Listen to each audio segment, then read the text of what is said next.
Olá, sejam muito bem-vindos ao canal do Garreta Law no YouTube. Eu sou o Fabiano e hoje estou aqui no escritório do Garreta Law com a doutora Rafaela Garreta, que é advogada no Brasil e nos Estados Unidos, e ela vai responder a várias perguntas que chegam aqui no escritório pelas redes sociais, por e-mail, pessoas que ligam. São muitas dúvidas da comunidade e a gente separou aqui vários temas muito importantes que são essenciais para quem mora aqui nos Estados Unidos para saber um pouco mais como é que funciona. Doutora Rafaela, eu vou começar então com direito de família, que essa é uma área que atrai muita atenção das pessoas, e existe uma dúvida que é comum, que é sobre custódia de crianças. Como é que funciona a custódia de crianças aqui nos Estados Unidos, levando em conta aí a comunidade brasileira que tem essas dúvidas e liga aqui para vocês? Olá, muito obrigada, né, o pessoal que segue o nosso canal aqui no YouTube. É um prazer levar informação para vocês. Então, falando sobre custódia, primeiramente é importante explicar que a custódia ela é dividida em duas partes, basicamente. A custódia física e a custódia legal. A custódia física ela é relacionada aonde a criança tem a principal moradia, a principal residência dela. E a custódia legal é relacionada com as principais decisões que são feitas na vida daquela criança. Então, os juízes levam em consideração vários fatores. Primeiramente, os juízes levam em consideração o melhor interesse da criança. Então, nas decisões que são feitas, todas as decisões que são feitas em relação à criança, o juiz sempre leva em consideração o melhor interesse da criança. O melhor interesse da criança, ele já mora nessa casa? Qual é o pai que é o cuidador principal, né? Está próximo da escola, onde que fica mais próximo da escola, próximo dos amigos, o que aquela criança conhece. Geralmente ele vai levar em consideração esses fatores para a questão física. Na questão legal, o juiz vai levar em consideração se o pai é negligente, se o pai é abusivo, se o pai abandonou essa criança. A custódia física ela é mais fácil de ser decidida porque é o pai que está primeiramente com aquela criança. Em relação à custódia legal, as cortes levam em consideração que são decisões daquela criança. Então, é muito difícil você conseguir tirar a custódia legal de um pai. Geralmente, as cortes, elas dão a custódia legal total para um dos pais, né, ou o guardião, quando há o abuso, quando há uma negligência, quando há algo, né, o abandono, quando há algo que realmente afetou e que possa botar aquela criança em perigo. Não são muitos casos que a corte fornece a custódia total para um dos pais. Eu acho que é a principal dúvida em relação, quando os clientes vêm conversar comigo, eu quero a custódia total do meu filho. Não, não é bem assim, né? A custódia não vai tirar o poder que um pai tem de fazer decisões na vida de um filho se aquele pai não foi negligente, se aquele pai não abusou daquela criança, né? Ou se o pai não abandonou aquela criança. Sempre lembrando no melhor interesse da criança.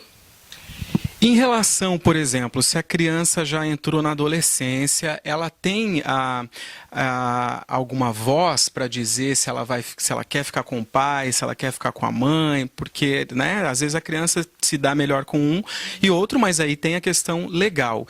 Em Massachusetts, como que funciona essa questão? Então, a corte, ela entende, né? As cortes entendem que é importante para o crescimento da criança, né, e o desenvolvimento que a criança tenha contato com os pais, né? Então, é lógico que o que a criança quer é importante. Entretanto, em Massachusetts, as crianças, até os adolescentes, eles não têm muito o que dizer. Assim, eu não vou, é difícil levar uma criança em uma corte de família, é difícil trazer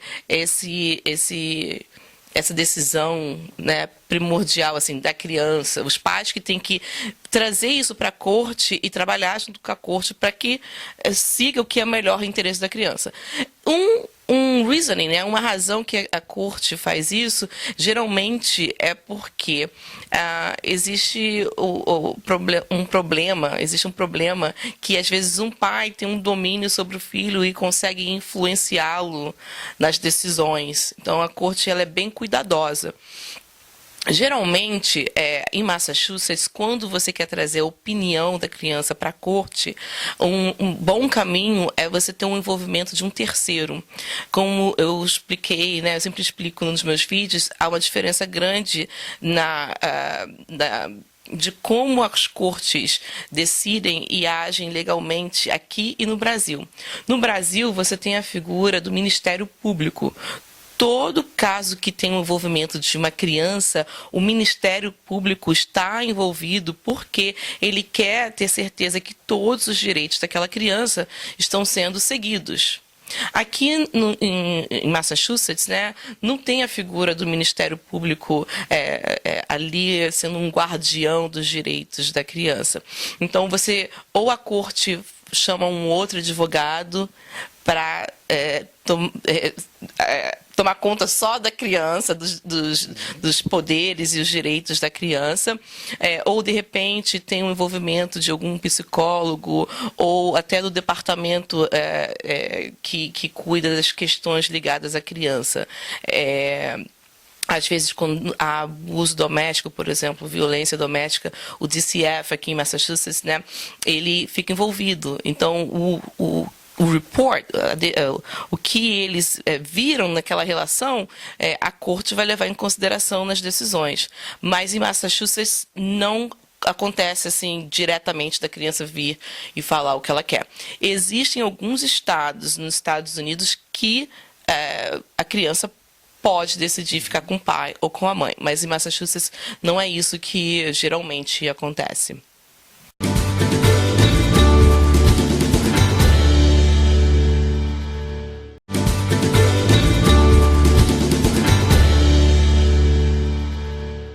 Doutora Rafaela, outra pergunta muito comum é em relação aos filhos nascidos aqui. Os casais que têm filhos aqui nos Estados Unidos e automaticamente essas crianças já são americanas.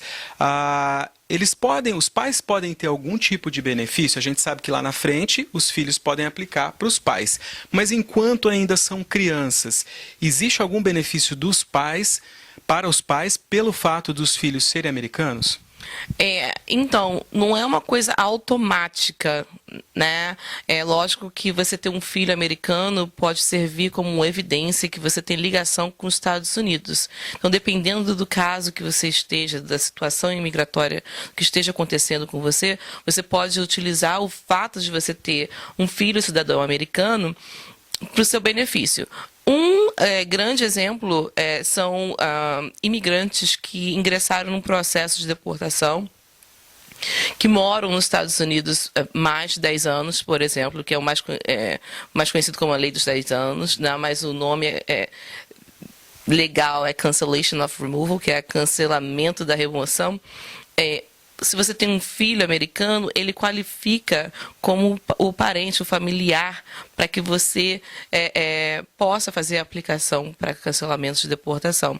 Que aí você demonstra que o seu filho americano vai ter uma excepcional, uma extrema dificuldade que não é usual a outros cidadãos, se ele vai sofrer essa dificuldade se você for removido dos Estados Unidos. É um exemplo. O outro exemplo são os stays of deportation. São as paradas para pessoas que já têm uma ordem de deportação. De repente, baseado no fato de você ter um filho americano que está sofrendo algum tipo de problema físico, né, mental, médico, você pode pedir para parar a sua deportação, né? Nesse caso, são pessoas que já têm ordens de deportação. Existem outros casos também, mas assim, não é automático, não é o fato de você ter um filho que é cidadão americano que vai te dar o direito de permanecer nos Estados Unidos de forma legal. Tá? A imigração leva em consideração o fato de você ter um filho que é cidadão americano, mas não é o fator principal, né, para você receber o benefício quando ele é menor de 21 anos.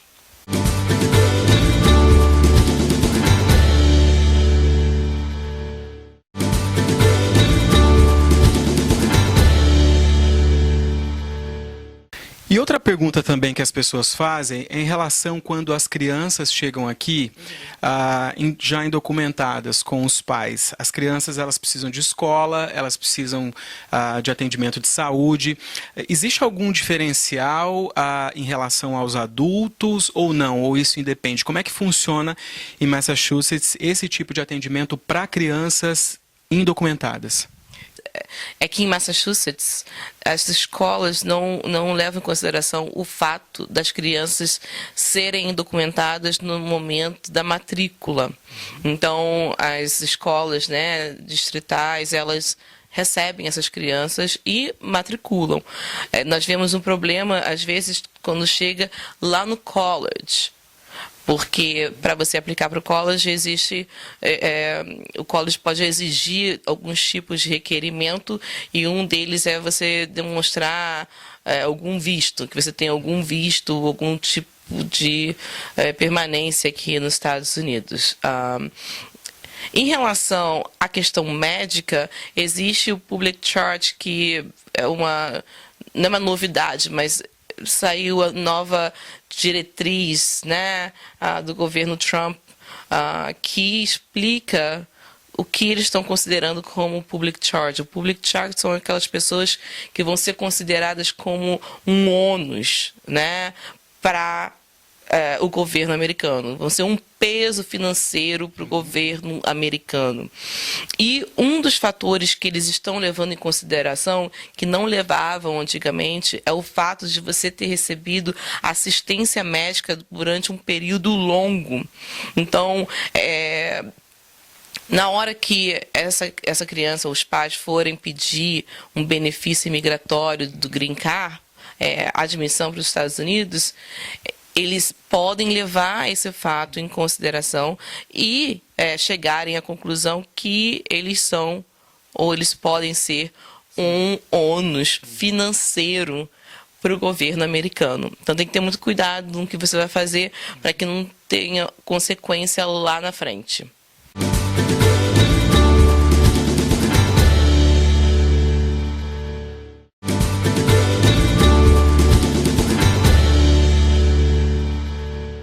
Para finalizar aqui esse bloco do direito de família, outra pergunta muito comum é em relação à pensão alimentícia. Como é que funciona quando os pais se separam aqui nos Estados Unidos, as regras, as leis, como é que se aplica e o fato de as pessoas às vezes acharem que, né, não tem responsabilidades, mas em Massachusetts, como que funciona isso? Então, quando você ingressa com um processo, né, um pedido de pensão alimentícia para o menor, aqui no estado de Massachusetts, o estado de Massachusetts tem as próprias diretrizes de como chegar a um número que vai ser devido ao parente que tem a custódia física. Nós explicamos um pouquinho antes aqui, né, sobre a diferença da custódia física e a custódia legal. E a pensão alimentícia, ela é devida ao pai ou à mãe que tem a custódia física da criança. Na hora de fazer o cálculo, nós utilizamos o Child Support Guidelines aqui em Massachusetts, que são as diretrizes da pensão alimentícia. É um cálculo matemático que foi gerado pelo governo de Massachusetts, levando em consideração várias circunstâncias. Uma delas, por exemplo, é quanto o parente que tem que pagar o Child Support faz por semana. Também, se de repente eles eram casados, qual era o estilo de vida que essa criança levava. Mas o número ele é gerado através de um cálculo matemático. Tá? Para você ter um número diferente, tanto para mais quanto para menos, as cortes pedem a razão para esse desvio do valor inicial. Então, por exemplo, de repente, a mãe tem a custódia física dessa criança. E a mãe tem umas despesas a mais com alguma atividade que aquela criança tenha, né, faça. E o pai decide que vai pagar um pouco a mais para que haja uma igualdade, uma justiça aí no que os dois estão investindo, né, naquela criança. Aí você tem que trazer isso para o juiz, explicar por que aumentou um pouco, se diminuir também é a mesma situação. Em Massachusetts, a pensão alimentícia ela é paga até os 23 anos, ainda mais criança, né? Para quem vai estar no college. E é lógico que tem que levar outros fatores em consideração para ver se aquela criança foi emancipada. Por exemplo, de repente, nos 18 anos ele começou a trabalhar, tem um carro, tem já uma vida estável, a corte não vai levar em consideração que não, ele já foi emancipado, ele não precisa receber nenhuma ajuda dos pais. Mas, de repente, essa criança, né, ou depois do 23 já é adulto, ainda não tem essa dependência, da independência financeira dos pais, porque está num college ou porque tem alguma atividade. Então a corte também leva em consideração que a criança também tem que fazer contribuição para isso, né? Se ela conseguiu de repente uma assistência financeira do college, se está procurando scholarships. Mas geralmente é devido até os 23 anos, quando essa criança vai para o college. Se for emancipado, é até os 18 anos. Tá aí, então são informações muito importantes relacionadas a direito de família. Se você que está acompanhando esse vídeo tem perguntas, você pode mandar, você vai ver o e-mail aqui, pode mandar essa pergunta aqui para a equipe da doutora Rafaela e a gente pode gravar aí nos próximos vídeos orientações. E eu aproveito agora também para convidar você para se inscrever aqui no canal, se você não é inscrito, aperte aí o sininho, a notificação, assim você recebe um aviso quando tiver conteúdo novo e seguir também o Garreta Law nas redes sociais, no Facebook, no Instagram. Você pode sempre estar atualizado e interagindo, porque afinal de contas, informação é extremamente importante, ainda mais para o imigrante. Você está gostando dessa entrevista? Continue ligado, a gente vai voltar no próximo bloco com outro assunto, a gente vai falar sobre direito internacional.